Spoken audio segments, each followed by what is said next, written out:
Hi friends, welcome to my Andhra kitchen. మీరు నా channel మొదటిసారి చూస్తున్నట్లయితే ప్లీజ్ సబ్స్క్రైబ్ చేయండి, అలాగే బెల్ ఐకాన్ మీద కూడా క్లిక్ చేయండి. ఈరోజు మన రెసిపీ గోధుమ పిండితో పరోటా. సాధారణంగా మనం పరోటాలు మైదా పిండితో చేసుకుంటాం, కానీ ఇది ఆరోగ్యానికి అంత మంచిది కాదు. సో ఈరోజు మనం గోధుమ పిండితో పరోటాలు రుచిగా ఎలా చేసుకోవచ్చో చూసేద్దాం. ఇంకెందుకు ఆలస్యం, ప్రాసెస్లోకి వెళ్ళిపోదాం. ముందుగా ఇలా ఒక మిక్సింగ్ బౌల్ తీసుకొని 2 కప్పులు గోధుమ పిండి యాడ్ చేసుకోవాలి. తర్వాత దీనిలో 1 టేబుల్ స్పూన్ ఆయిల్ వేసుకోవాలి.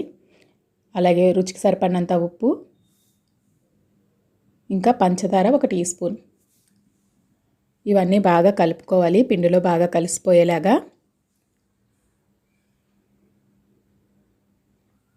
తర్వాత కొంచెంగా వాటర్ యాడ్ చేసుకుంటూ ఇలా బాగా మిక్స్ చేసేసుకోవాలి. చపాతీ పిండి చూడండి, ఇలా చపాతీ పిండిలా మిక్స్ చేసుకోవాలి.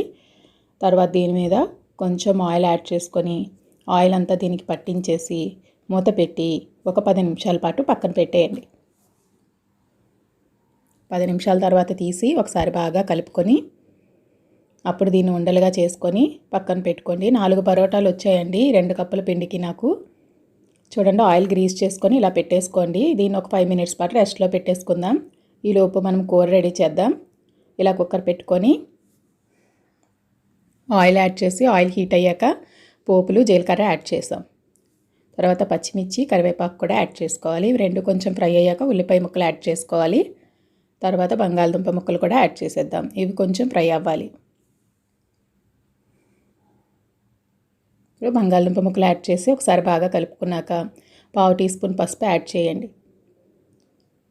ఇది కూడా ఒకసారి బాగా మిక్స్ చేసుకొని కొంచెం సాల్ట్ యాడ్ చేసుకోండి రుచికి సరిపడినంత. తర్వాత ఇది ఒకసారి కలుపుకున్నాక దీనిలో మనకు బంగాళదుంప ముక్కలు మునిగేంత వరకు వాటర్ పోసుకొని కుక్కర్ పెట్టేసి మూత పెట్టేసి 2 నుంచి 3 విజిల్స్ వచ్చే వరకు ఉడికించుకోవాలి. తర్వాత మనం ఒక కప్లో 1 టీ స్పూన్ శనగపిండి తీసుకొని కొంచెం వాటర్ వేసుకొని ఇలా పలుచగా కలిపి పక్కన పెట్టుకోవాలి. తర్వాత మనం ముందుగా 5 నిమిషాలు రెస్ట్లో పెట్టాము కదా ఈ పిండి, ఇప్పుడు తీసుకొని ఎంత పలుచగా వీలైతే అంత పలుచగా ఇలాగా రోల్ చేసుకొని తర్వాత మనం ఇలా స్లైసెస్ లాగా గీతలు పెట్టుకోవాలి చాక్తో. తర్వాత దీని మీద మనం కొంచెం ఆయిల్ గ్రీస్ చేయాలి. అప్పుడు మన పొరలు అతుక్కోకుండా చక్కగా విడివిడిగా వస్తాయి. పరోటా చాలా బాగా వస్తుంది. ఇలా చేసిన తర్వాత దీన్ని మళ్ళీ ఆయిల్ గ్రీస్ చేయండి. ఇలా ఫోల్డ్ చేసేసాక ఇప్పుడు మళ్ళీ ఫోల్డ్ చేసుకోవాలి ఇలా రౌండ్గా.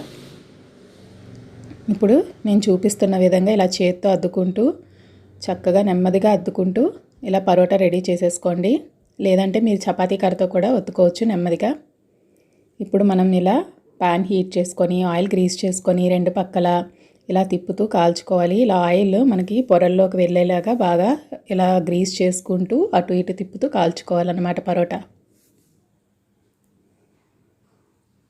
మనకి దీనిలో ఆయిల్ ఎక్కువే పడుతుంది, కానీ ఇది కొంచెం హెల్దీ ఏనండి మైదా పిండి కన్నా, ఎందుకంటే దీనిలో ఫైబర్ ఉంటుంది కదా. సో ఇది హెల్దీనే. ట్రై చేసి ఎలా వచ్చిందో రెసిపీ నాకు చెప్పండి. సర్వ్ చేసేసుకోవడానికి రెడీ అయిపోయింది. దీనికి ఇంకా చిన్న టిప్ ఉంది, ఆ తర్వాత చెప్తాను నేను మీకు. ఇప్పుడు బంగాళదుంప ముక్కలు బాగా ఉడికిపోయాయి. ఇలా ఒకసారి మెదుపుకొని గరిటెతో కొంచెం పెద్ద మంట పెట్టి ఉడికొచ్చాక అప్పుడు మనం ఇందాక కలిపి పెట్టుకున్నాం కదా శనగపిండి, అది ఇందులో యాడ్ చేసేసి ఇలా బాగా కలుపుకోండి. అవసరమైతే కొన్ని నీళ్ళు పోసుకోండి. ఇప్పుడు ఇది బాగా దగ్గర పడిన తర్వాత మనం దీనిలో కొంచెం కొత్తిమీర జల్లుకొని మళ్ళీ 1 నిమిషం పాటు బాగా కలుపుకొని తర్వాత సర్వ్ చేసేసుకోవడమే. ఇది చపాతీలోకి, అలాగే పూరీలోకి, ఇంకా మన పరోటాలోకి చాలా టేస్టీగా ఉంటుంది. ఇప్పుడు నేను టిప్ చెప్తానన్నాను కదా, ఇలా మనం చేత్తో ఇలా ప్రెస్ చేస్తూ ఉంటే పరోటాలు మనకి పొరలు పొరలుగా ఇలా విడిపోతాయి అన్నమాట. చాలా టేస్టీగా వస్తాయి. మనకి అచ్చం హోటల్ స్టైల్లో ఉంది కదా. ఇలా ట్రై చేయండి మీరు కూడా. రెసిపీ ఎలా వచ్చిందో నాకు కామెంట్ బాక్స్లో కామెంట్ చేయండి. Thanks for watching. Please like, share and subscribe. Click on bell icon. Notifications అన్నీ మీకు వచ్చేస్తాయి. బెల్ ఐకాన్ మీద క్లిక్ చేయండి.